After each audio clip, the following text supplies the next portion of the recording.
everybody and welcome to my channel. I'm Mystic Megan and today I'm doing another beginner tarot video where we're diving into the archetypes and the meanings of the Minor Arcana. This video is designed specifically for beginners who are looking for their first steps into tarot and into learning the Minor Arcana. Once you have learned how to apply these techniques and use the cards in this way, you can then step up and start to study tarot on a more in-depth level. So this video ultimately just serves as a foundation for beginners to get started with their tarot practice. So this video is broken up into 4 chapters. Those 4 chapters will be in the timestamps below if you feel like you need to skip ahead at any point. Anyway, let's head over to the table and have a look at some cards.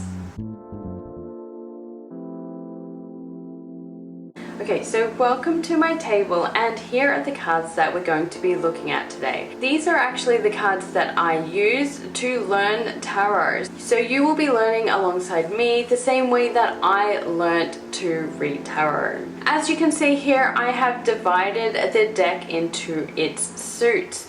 These suits work kind of the same way as you'd find in a playing card set. And if you look carefully here, we can see the different symbols of the suits from the playing cards. So this deck is actually quite unique in that way. You will typically not find the playing card symbols in most tarot decks, but this is a very unique deck that seems to have these a part of its design.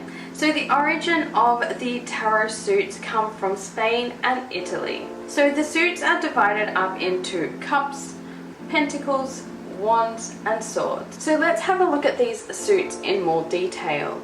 Each one of these suits are representative of different parts of your life. So let's start over here with the cups. The cups are representative of our emotions, what we feel deep down inside, and often we can see our relationships and the support and love of the people around us in these cards. These cards also represent our hopes and our dreams and just generally positive emotions that we experience in different parts of life. With the suit of pentacles, this is representative of material objects and finances.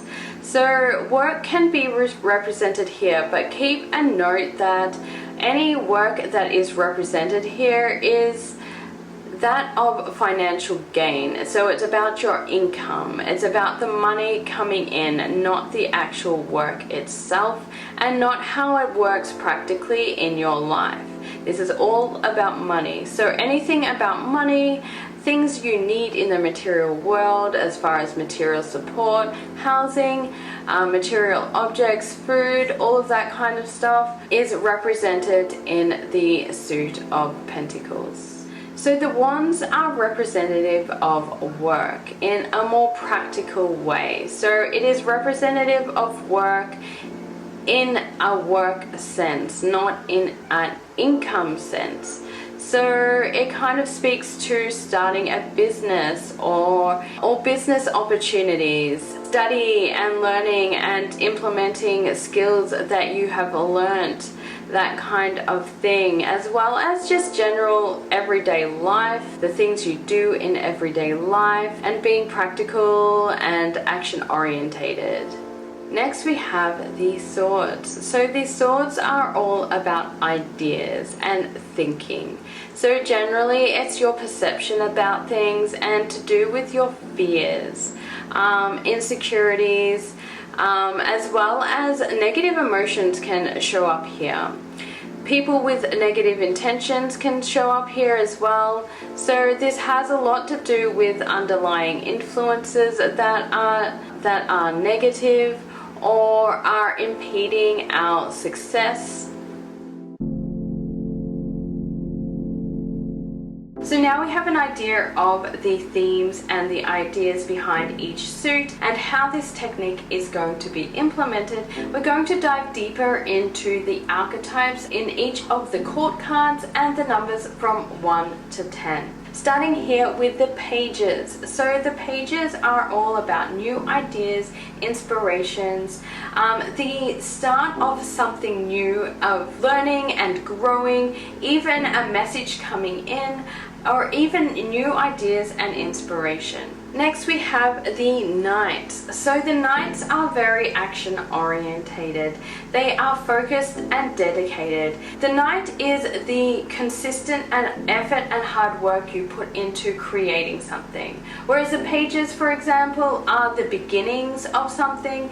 This is the constant work and effort that needs to be put into creating or manifesting or making something. Next we have the Queens. The Queens represent gentle and loving support. They are intuitive and they have the ability to manifest and create things. They also have a strength to them and are able to take charge when needed, but can do so in a way that is very diplomatic and very caring and understanding to different people and parties involved. They are supportive and socially considerate. Next we have the Kings. So the Kings are action orientated. They take charge. They are leaders and they generally don't make decisions based on emotions. They are logical and thoughtful. They are players in the game. They have strategy and their decisions are based on the good of everyone in a way that is very balanced and doesn't get overly emotionally involved. Just before I move on to the next part, I want to thank you for being here today and clicking on this video. If you're finding my content helpful and valuable, then can you please make sure you like and subscribe. This just helps my video get out into the cosmos and reach other people who are looking to improve their lives through tarot. And one final thing before we get into it, I just want to let you know, if you feel drawn to having your own personalized reading with me, you can do that by visiting my Etsy shop. The link is down below. Okay, so now that we have gone through the court cards, we are going to start moving through the numbers 1 to 10. I am just going to give you a few key words for each number so that it's easier for you to remember. Starting with number ones. So number ones are representative of beginnings, new ideas, the seed of something new that will start to grow soon. So next we have number twos. Number twos are about companionship and partnership, balancing, decision making, or opposing ideas. Then we have number threes. Number threes are generally about community groups of people and working in teams and coordination, or outside influences coming in. Next we have the fours. So the fours generally mean self-reflection and introspection, as well as foundation and acceptance. Next we have the number fives. So the number fives are representative of competition, blockages, boundaries, or lacking skills and abilities. Next we have the number sixes. So the number sixes are representative of past influences, equality, trade, and mutually beneficial interactions. Next we have the number sevens. So the number sevens are representative of choices as well as things happening below the surface that we cannot see.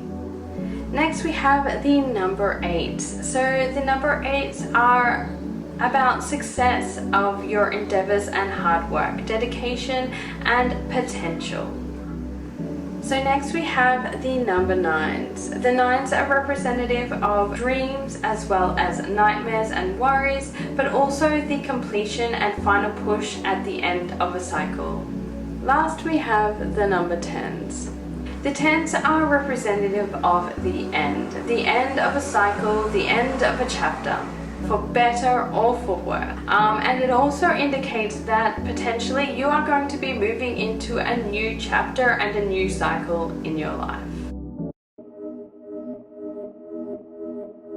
Now I'm just going to give you a quick example on how we are going to use the combination of the suits, and the individual meanings of the numbers and how we are going to apply that. So for example, here we have all of the aces. So if we combine the meaning of the ace with the meaning of the cups, then we know that we are getting new inspiration that is centered around your heart and heart energy. Emotions, new connections, new relationships, that kind of thing. But then if we were going to take the meaning of the ace and apply it to the pentacles, we would know that this is about a new business venture that is going to bring in lots of money. If we were going to apply the ace to the wands, then we would be able to see that this card is representing new ideas new ideas around work or everyday life that are action orientated and practical. Then if we're going to take the ace and apply it to the swords, we can see that this is going to be a card that represents new ideas, even avenues of learning.